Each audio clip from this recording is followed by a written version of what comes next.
നമ്മൾ ഡിസ്കസ് ചെയ്യുക ഒരു ഡോക്ടർ CV ഉണ്ടാക്കുമ്പോൾ ശ്രദ്ധിക്കേണ്ട 10 കാര്യങ്ങളെ പറ്റിയാണ്. ഫസ്റ്റ് ഓഫ് ഓൾ ഡെഫിനറ്റ് ആയിട്ട് നമ്മുടെ CVയിൽ ഫോട്ടോ വെച്ചിട്ടുണ്ടാവണം. കാരണം ഒരു HR നിങ്ങൾ ഡയറക്റ്റ് കാണുന്നില്ല, അപ്പൊ ഫോട്ടോയിലൂടെയാണ് നിങ്ങൾ കമ്മ്യൂണിക്കേറ്റ് ചെയ്യുന്നത്. ഫോട്ടോ വെച്ചിട്ടില്ലെങ്കിൽ നിങ്ങളുടെ CV ശ്രദ്ധിക്കപ്പെടാതെ പോകും. ഫോട്ടോ വെച്ചിട്ടുണ്ടെങ്കിൽ തന്നെ അത് സെൽഫി വെക്കാൻ പാടില്ല. അതുപോലെ അപ്ഡേറ്റഡ് ആയിട്ടുള്ള ഫോട്ടോ വെക്കാൻ ശ്രദ്ധിക്കണം. നെക്സ്റ്റ്, നമ്മൾ ഒരുപാട് വലിച്ചു നീട്ടി 5-6 പേജുള്ള CV വെക്കരുത്. കഥ വായിച്ചുകൊണ്ടിരിക്കാനുള്ള സമയമൊന്നും ആർക്കും ഉണ്ടാവില്ല. അപ്പൊ 1-2 പേജിൽ കൺസൈസ് ആയിട്ട് ചെയ്യുക. അത് വേർഡിൽ ക്രിയേറ്റ് ചെയ്യാതെ ക്യാൻവയിൽ നിങ്ങൾക്ക് ക്രിയേറ്റ് ചെയ്യാവുന്നതാണ്. പിന്നെ ബാച്ച്, കോളേജ് അതൊക്കെ ഡെഫിനറ്റ് ആയിട്ട് നിങ്ങൾ ഇൻക്ലൂഡ് ചെയ്യണം. ഏറ്റവും ഇമ്പോർട്ടന്റ് ആയിട്ട് നിങ്ങൾ ചെയ്യേണ്ടത് സ്കിൽസ് ആൻഡ് എക്സ്പീരിയൻസ് ആഡ് ചെയ്യണം.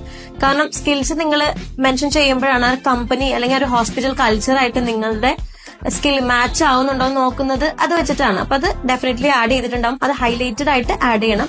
നിങ്ങൾക്ക് ഈ സമയത്ത് നിങ്ങൾ എന്തെങ്കിലും വോളണ്ടിയർ ചെയ്തിട്ടുണ്ടെങ്കിലോ അതുപോലെ നിങ്ങൾക്ക് എന്തെങ്കിലും ലീഡർഷിപ്പ് ക്വാളിറ്റി ഉണ്ടെങ്കിൽ നിങ്ങൾക്ക് അതിൽ മെൻഷൻ ചെയ്ത് ചെയ്യാവുന്നതാണ്. ഇപ്പൊ ക്ലാസ് റെപ്പ് ആവോ അങ്ങനെ എന്തെങ്കിലുമൊക്കെ ഉണ്ടെങ്കിൽ അതിൽ ആഡ് ചെയ്യാം.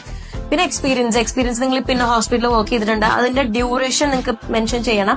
അതുപോലെ അവിടെ നിങ്ങൾക്ക് എന്തൊക്കെ എക്സ്പീരിയൻസ് ആണ് ഗെയിൻ ചെയ്തിട്ടുള്ളത്, അല്ലെങ്കിൽ എന്തൊക്കെ കാര്യങ്ങളാണ് നിങ്ങൾ അവിടെ ഹാൻഡിൽ ചെയ്തിട്ടുള്ളത് എന്നുള്ളത് സ്പെഷ്യൽ ആയിട്ട് അത് താഴെ കൊടുത്തിട്ടുണ്ടാവണം.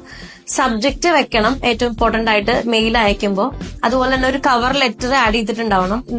നിങ്ങൾ എന്തുകൊണ്ട് ആ കമ്പനി ഹയർ ചെയ്യണം എന്നുള്ളതിന്റെ ആൻസർ എന്ന രൂപേണ നിങ്ങൾ എന്തെങ്കിലും മെൻഷൻ ചെയ്തിട്ട് വേണം നിങ്ങൾ അയക്കാനായിട്ട്. പിന്നെ അതുപോലെ തന്നെ സ്പെല്ലിംഗ് മിസ്റ്റേക്ക് ഒന്നുമില്ല എന്നുള്ളത് ഉറപ്പുവരുത്തണം. ഇതോടൊപ്പം അഡ്രസ്സ് നിങ്ങൾ എന്തായാലും വെച്ചിട്ടുണ്ടാവണം. കാരണം ഒരു ഹോസ്പിറ്റൽ നിങ്ങൾ ഹയർ ചെയ്യുമ്പോൾ നിങ്ങൾക്ക് അക്കോമഡേഷൻ പ്രൊവൈഡ് ചെയ്യണോ അല്ലെങ്കിൽ നിങ്ങൾ നിയർ ബൈ ആണോ എന്നൊക്കെ അറിയാൻ ലൊക്കേഷൻ ഇമ്പോർട്ടന്റ് ആണ്. പിന്നെ അതുപോലെ ഏറ്റവും ഇമ്പോർട്ടന്റ് ആയിട്ട് അപ്ഡേറ്റഡ് ആയിട്ടുള്ള CV അയക്കാൻ ശ്രദ്ധിക്കണം. പലരും പാസ്സായ ഉടനെയുള്ള CV ആണ്, നിങ്ങൾ 5-6 വർഷം വർക്ക് ചെയ്ത് കഴിഞ്ഞാൽ ആ CV ആണ് നിങ്ങൾ ഫോർവേഡ് ചെയ്തുകൊണ്ടിരിക്കുന്നത്. ഇതൊക്കെ കാണുമ്പോൾ നിങ്ങളുടെ ഇറസ്പോൺസിബിലിറ്റി ആണ് മനസ്സിലാകുന്നത് അവർക്ക്. അപ്പൊ അതുകൊണ്ട് തന്നെ നിങ്ങളുടെ CV ഓട്ടോമാറ്റിക്കലി തള്ളപ്പെടും. പിന്നെ അതുപോലെ ഡേറ്റ് CVയിൽ വെച്ചിട്ടുണ്ടെങ്കിൽ അതും അപ്ഡേറ്റ് ചെയ്യണം. അപ്പം ഇതോടൊപ്പം മറ്റൊരു ഇൻഫർമേഷൻ കൂടെ പാസ് ചെയ്യാം. നമ്മൾ ഡോക്ടർ പ്ലസ് ഡോക്ടേഴ്സിനെ ഹെൽപ്പ് ചെയ്യാനായിട്ടൊരു ട്രെയിനിങ് പ്രോഗ്രാം കണ്ടക്ട് ചെയ്യുന്നുണ്ട്. അപ്പം നമ്മൾ ആക്ച്വലി ഒരു ഡോക്ടർ പഠിച്ചു കഴിയുമ്പോൾ നിങ്ങളൊരു പ്രോഡക്റ്റ് ആണ് ആക്ച്വലി. ഇപ്പം നിങ്ങളൊരു ക്ലിനിക്ക് തുടങ്ങുകയാണെങ്കിൽ തന്നെ എന്തുകൊണ്ട് പേഷ്യന്റ് നിങ്ങളുടെ അടുത്തേക്ക് വരണം, അല്ലെങ്കിൽ നിങ്ങൾ ഒരു ഹോസ്പിറ്റലിൽ നിങ്ങൾ ജോബിന് അപ്ലൈ ചെയ്യുകയാണെങ്കിൽ എന്തുകൊണ്ട് ആ ഹോസ്പിറ്റൽ നിങ്ങൾ ചൂസ് ചെയ്യണം. അപ്പം അതിനൊക്കെ നമുക്ക് കുറച്ച് നമ്മൾ ആ മാർക്കറ്റ് വാല്യൂവിനനുസരിച്ച് നമ്മൾ അപ്ഗ്രേഡ് ചെയ്യേണ്ട ആവശ്യമുണ്ട്.